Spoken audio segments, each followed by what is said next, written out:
നീ ആ ഫോട്ടോ കണ്ടെടുക്കാൻ നോക്കൂ പാർവതി.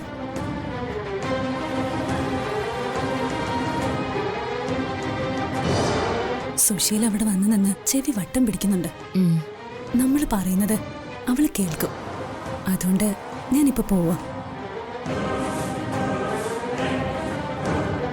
പാർവതി, ഞാൻ പറഞ്ഞതുപോലെ നീ ആ ഫോട്ടോ കണ്ടുപിടിക്കും. ശരി ശരി.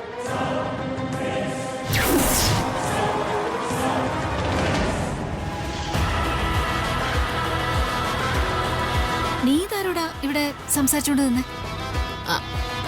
നീ ആരോടാ ഇവിടെ വർത്തമാനം പറഞ്ഞോണ്ട് നിന്നേന്ന്? ഓ അതോ, അതൊന്നുമില്ല.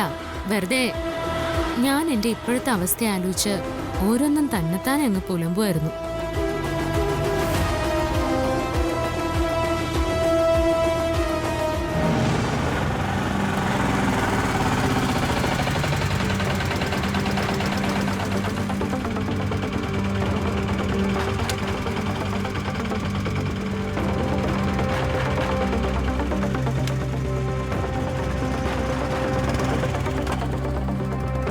ഗോപിനാഥ് സാറില്ലേ? അച്ഛനുണ്ട്. എനിക്ക് ഗോപി സാറിനൊന്ന് കാണണമായിരുന്നു. അല്ല, ആര് വന്നിരിക്കുന്നു പറയണ്ടേ? അല്ല, ഇതാരാ വന്നിരിക്കുന്നേ? ഗോപി സാറേ. അത്ഭുതമായിരിക്കുന്നല്ലോ. ഏതായാലും ഈ വഴിയൊന്നും മറന്നില്ലല്ലോ. വരേണ്ട കാര്യം ഉണ്ടാവുമ്പോ വന്നല്ലേ മതിയാവൂ. അതെ, വരണം. വന്നല്ലേ മതിയാവൂ. ഗോപി സാറിന് സുഖാണോ? ഈശ്വരന്റെ കൃപയാൽ അങ്ങനെ കഴിഞ്ഞുകൂടുന്നു. അല്ല, കണ്ടിട്ട് എത്ര കാലമായി? കൊല്ലങ്ങളായി. ആ, വിശേഷമൊക്കെ നമുക്ക് അകത്ത് പോയി വിശദമായിട്ട് പറയാം. ശരി ശരി. മോൾക്ക് ആളെ മനസ്സിലായില്ല അല്ലേ? ആ, പക്ഷേ മോൾ ഇദ്ദേഹത്തെ കുറിച്ച് കേട്ട് കാണും. ഇദ്ദേഹമാണ് ആചാര്യ. ആചാര്യ സാർ ഹൈക്കോടതിയിലെ വലിയ സീനിയർ വക്കീല. അല്ല, ഇതെന്റെ മരുമകളാ. ഓ, ഗാർഗി. വിശാലിന്റെ? അല്ല, വിനയുടെ ഭാര്യ. ഓ, പ്രഭാവതിയുടെ മകന്റെ ഭാര്യ. ആ മോളെ, മോള് ചെന്ന് ആചാര്യ സാറിന് ഒരു കോഫി എടുക്ക്. ശരി അച്ഛാ. ആ സാറുവാ.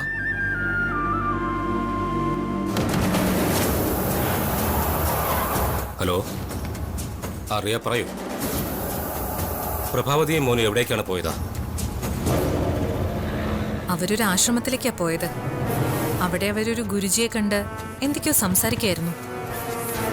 ഞാനത് ഒളിഞ്ഞു നിന്ന് കണ്ടു. പക്ഷേ ഞാൻ കുറച്ച് ദൂരെ ആയിരുന്നതുകൊണ്ട് അവര് ഗുരുജിയോട് പറഞ്ഞത് എന്താണെന്ന് എനിക്ക് വ്യക്തമായില്ല. എന്തായാലും അവരൊരു വലിയ പ്ലാൻ ആസൂത്രണം ചെയ്യുന്നുണ്ട്. എനിക്കങ്ങനെയാ തോന്നുന്നത്. ഇനി ഞാൻ എന്താ ചെയ്യേണ്ടത്? നീ ഒരിക്കലും തിരക്ക് കൂട്ടരുത്. അറിയാലോ, അവർ ഇതുവരെ നമ്മുടെ ട്രാക്കിൽ വീണിട്ടില്ല. അവർ നമ്മുടെ സ്വാധീനത്തിൽ വരുമെന്ന് ഉറപ്പായതിനു ശേഷം എന്ത് വേണമെന്ന് ഞാൻ പറയാം. എന്നിട്ട് അതിനനുസരിച്ച് നീ പ്രവർത്തിച്ചാൽ മതി. ഇപ്പൊ നീ ചെയ്യേണ്ടത് അവർ എന്തൊക്കെയാണ് പ്രവർത്തിക്കുന്നതെന്ന് ശ്രദ്ധയോടെ നിരീക്ഷിക്കണം. എന്നിട്ടത് അപ്പോൾ എന്നെ അറിയിക്കണം. ഒരു കാരണവശാലും നീ അവരെ ഫോളോ ചെയ്യുന്നുവെന്ന് അവർ ഒരിക്കലും അറിയരുത്. അഥവാ അവർക്ക് എന്തെങ്കിലും സംശയം തോന്നിയാ നീ ബുദ്ധിപരമായി അത് കൈകാര്യം ചെയ്തേക്കണം. നമ്മുടെ ലക്ഷ്യം നേടുന്നത് വരെ എന്ത് പ്രശ്നം ഉണ്ടായാലും നീ അവിടെ പിടിച്ചു നിന്നേ മതിയാവും. അത് ഞാൻ നോക്കിക്കോളാം. വന്ന കാര്യം ഞാൻ നടത്തിയെടുത്തിരിക്കും. ഓക്കെ, ശരി.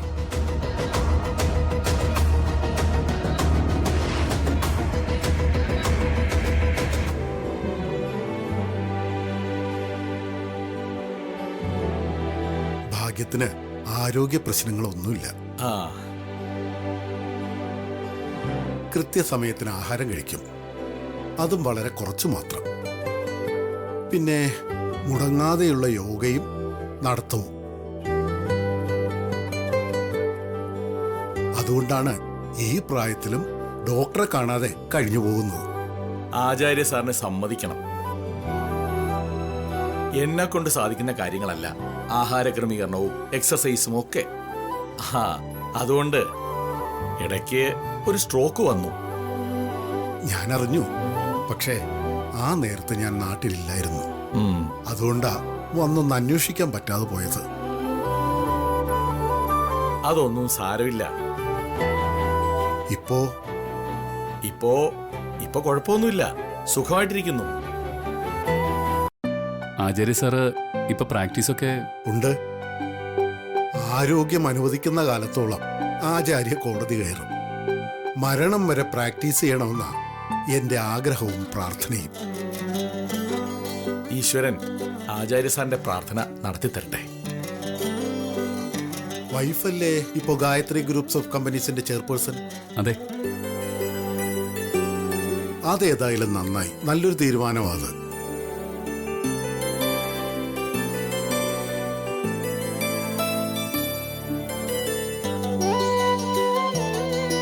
ആ, ദേ ആള് വന്നല്ലോ.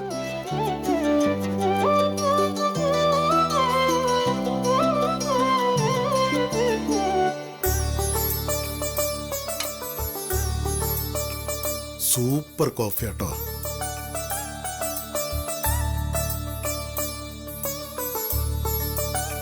എന്നാ ഇനി ഞാൻ വന്ന കാര്യം നടത്താം, അല്ലേ ഗോപി സാറേ? ആ, ആയിക്കോട്ടെ.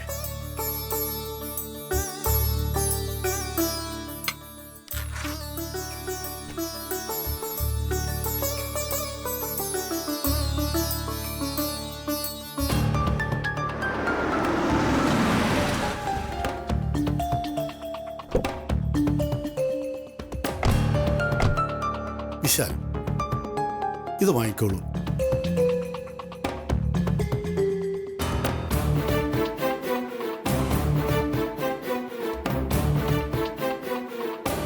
ഇതെന്താണ്? ആ, പ്രഭാവതിയും മോനും വന്നല്ലോ.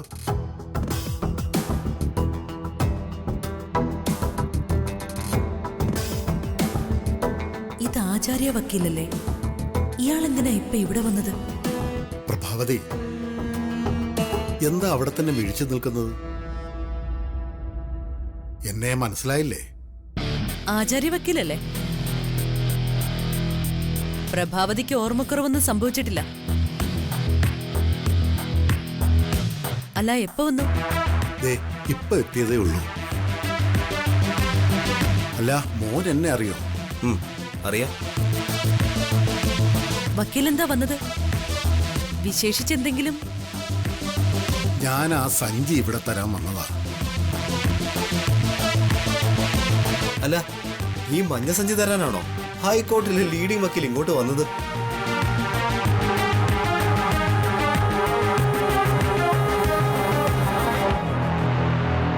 ഇതിനകത്തെന്താ കായാണോ വക്കീലെ?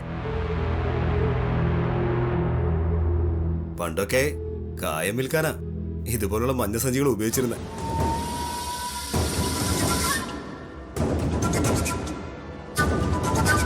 വിനയ്, നീ എന്താ വക്കീലിനെ കളിയാക്കുകയാണോ?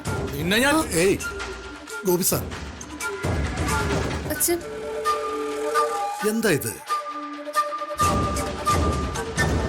വേണ്ട വേണ്ട, വിനയ് ഒരു തമാശ പറഞ്ഞതല്ലേ.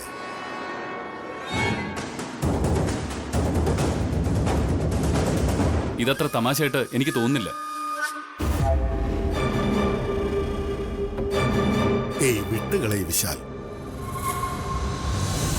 മോനെ, ഇത് തമാശയാണെങ്കിലും അതല്ല നീ എന്നെ മനഃപൂർവ്വം കളിയാക്കി പറഞ്ഞതാണെങ്കിലും എനിക്കതിൽ വിഷമമൊന്നുമില്ല. ഞാനത് കാര്യമായി എടുക്കുന്നുമില്ല. ഞാനിവിടെ വന്നത് ഈ കുടുംബത്തിലെ പൂർവികർ എന്നെ വിശ്വസിച്ച് ഏൽപ്പിച്ച ചില കടമകൾ നിറവേറ്റാൻ വേണ്ടിയാ. കടമകളോ? എന്ത് കടമകള്? പറയാം.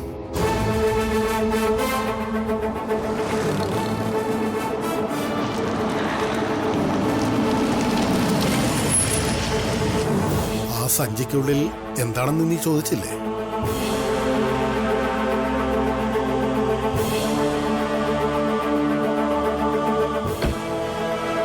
ഇതിനുള്ളിൽ കായമൊന്നുമല്ല, നിന്റെ മുത്തശ്ശന്റെ വിൽപത്ര പ്രകാരമുള്ള സ്വത്തുക്കളുടെ ഡോക്യുമെന്റ്സാണ്.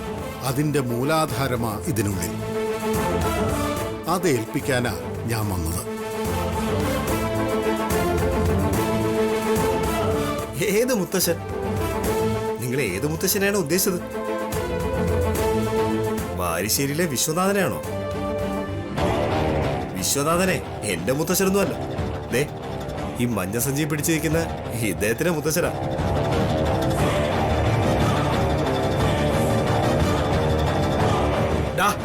നിർത്തറ. നീ വരുത്തി വെച്ച പ്രശ്നങ്ങളാ ഇന്ന് ഈ കുടുംബത്തെ ഈ അവസ്ഥയിൽ കൊണ്ടുവന്ന് എത്തിച്ചത്. ആ പ്രശ്നങ്ങൾ അവസാനിപ്പിക്കണം. എന്തിനും ഒരു നേരും നെറിയൊക്കെ വേണം. അതിനുവേണ്ടിയാണ് ആചാര്യ സാറിനെ ഇവിടേക്ക് വിളിച്ചു വരുത്തിയത്.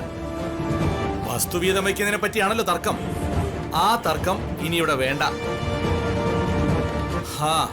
എല്ലാം നിയമപ്രകാരം നടന്നാ മതി. അതിന് നിയമപ്രകാരം തന്നെയാണല്ലോ വിനയ് അന്നിവിടെ വാദിച്ചതും.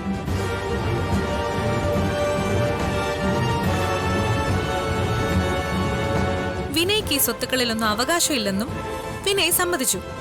പക്ഷേ വിൽപത്രപ്രകാരം വിനയുടെ കുട്ടിക്ക് അവകാശമുണ്ടല്ലോ.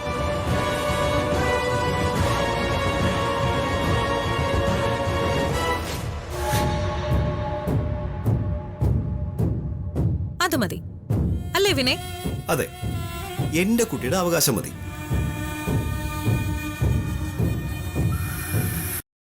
ഇത്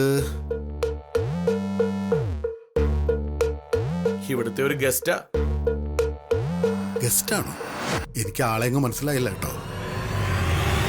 വെറും ഗസ്റ്റ് അല്ല ആചാര്യ വക്കീലെ, ഇത് വിനയുടെ ഗേൾഫ്രണ്ടാ.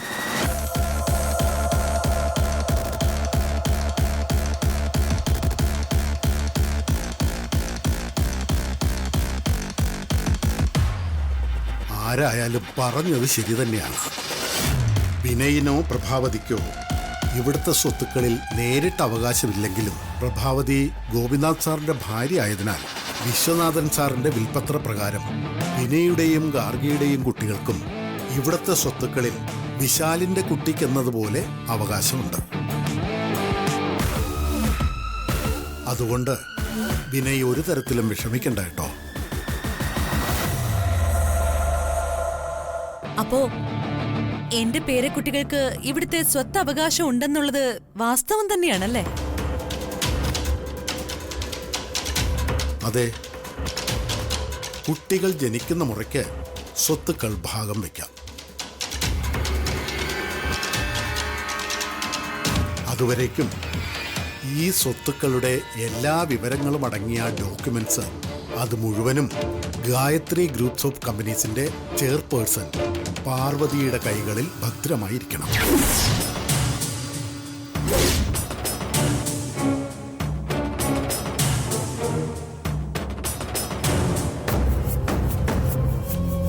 ആർക്കാണോ ആദ്യമായി കുട്ടികൾ ജനിക്കുന്നത് അതിനുശേഷം ഈ പത്രങ്ങൾ ഉപയോഗിച്ച് സ്വത്തുക്കൾ ഭാഗം വെച്ച് എഴുതിയെടുക്കാം.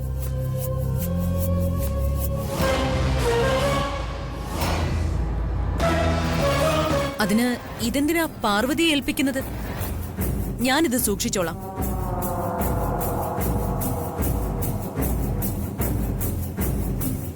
ഇത്രയും കാലം ഈ കുടുംബത്തിന്റെ എല്ലാ കാര്യങ്ങളും ഞാൻ തന്നെയല്ലേ നോക്കിയിരുന്നത്?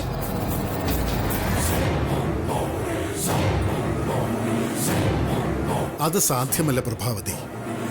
കാര്യങ്ങളൊക്കെ അതിന്റെ മുറയ്ക്ക് തന്നെ നടക്കണം.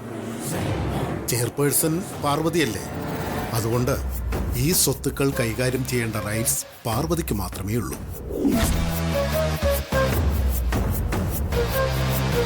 വിശാൽ, ആ സഞ്ചി പാർവതിയുടെ കയ്യിലേക്ക് കൊടുത്തേക്ക്.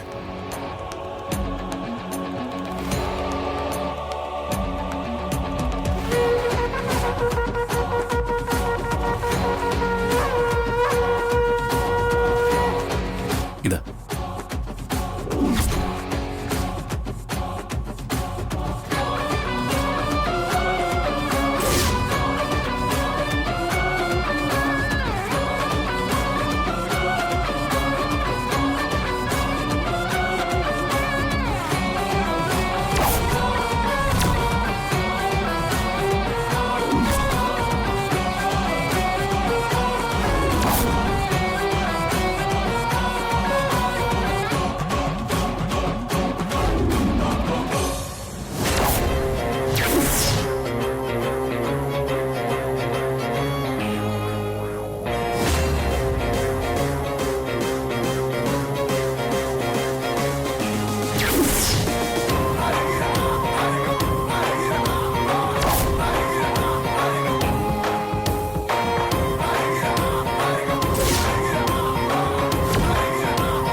പാർവതി,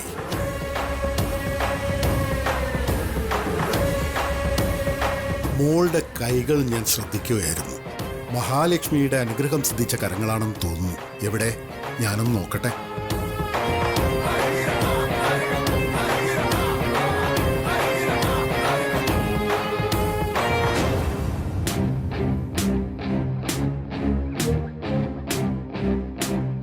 അതെ, ഐശ്വര്യമുള്ള കൈ തന്നെയാണിത്. ദീർഘകാലം മോൾ സന്തോഷത്തോടെ ജീവിക്കും.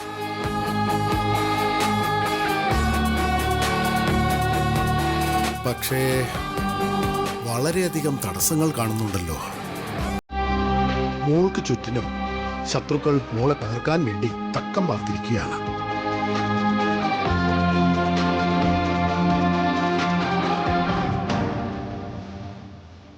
അതൊന്നും സാരമില്ല.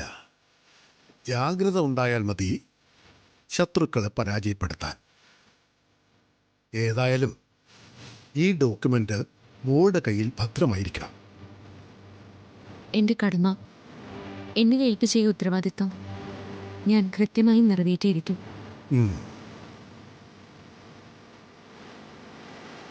ഈ വീട്ടിൽ ധാരാളം കുട്ടികൾ അവകാശികളായിട്ട് ജനിക്കണം. അതിന് അങ്ങ് എന്നെ അനുഗ്രഹിക്കണം.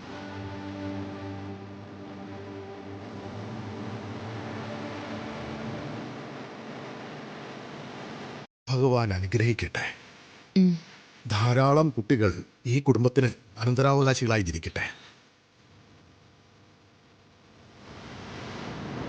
മോളി ഡോക്യുമെന്റ്സ് കൊണ്ടുപോയി സേഫായി വെക്ക്.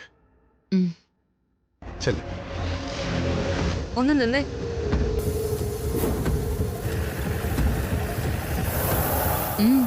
ഈ വീട്ടില് ധാരാളം കുട്ടികൾ ജനിക്കണമെന്നല്ലേ നീ പറയുന്നേ? അതെ, അത് വേണം.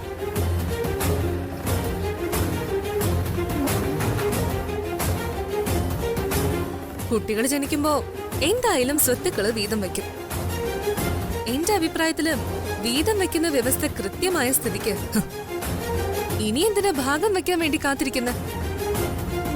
ഇപ്പൊ തന്നെ 3 പേർക്കും തുല്യമായി ഭാഗിച്ചു തന്നാ എല്ലാവർക്കും സന്തോഷാവില്ലേ?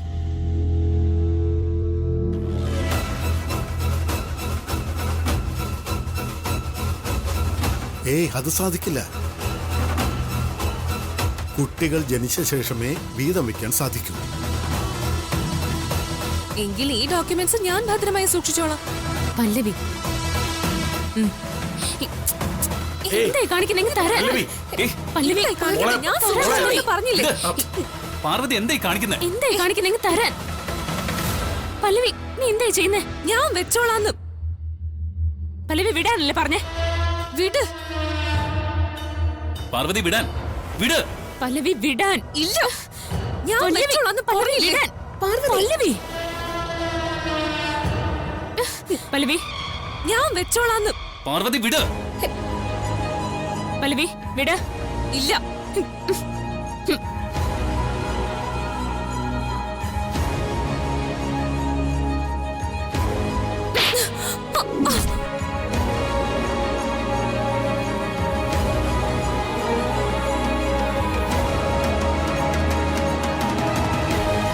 പാർവതി,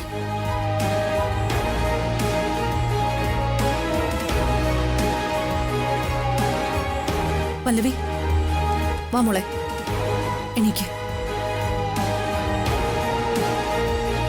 പാർവതി, നീ എന്തായി കാണിച്ചത്? നീ എന്തിനാ പല്ലവിയെ തല്ലിയതെന്ന്? ഇവൾക്ക് അത്രയ്ക്കുള്ള പക്വതയുള്ളൂ. ദേ, ഇവൾ എന്തെങ്കിലും അവിവേകം കാണിച്ചെന്ന് കരുതി ഇങ്ങനെ തല്ലുകയാണോ വേണ്ടത്? ഈ സ്ഥാനത്ത് ഗാർഗി ആയിരുന്നെങ്കിൽ നീ തല്ലുമായിരുന്നോ? ഞാനാണ് പല്ലവിയെ പോലെ ധിക്കാരം കാണിച്ചതെങ്കിൽ പാർവതി എന്നെയും തല്ലും. ഇവളുടെ ദേഷ്യത്തിനും കരുണയ്ക്കും ഒരു നൂലിട വ്യത്യാസമേ ഉള്ളമ്മേ. എന്തായാലും പാർവതി ചെയ്തത് 100% ശരിയാ. നീ വാ പാർവതി.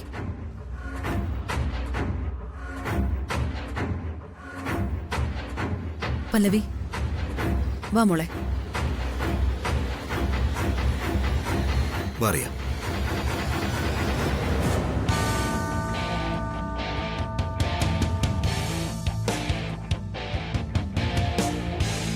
കണ്ടില്ലേ, ഇതാ ഇപ്പൊ ഇവിടുത്തെ അവസ്ഥ. സാരമില്ല ഗോൽ സാറേ, പാർവതി സാമർഥ്യമുള്ള കുട്ടിയാ. ഇവിടുത്തെ എല്ലാ പ്രശ്നങ്ങളും പാർവതി ഭംഗിയായി കൈകാര്യം ചെയ്തോളൂ. സാർ സമാധാനമായിട്ടിരിക്കുക. ശരി.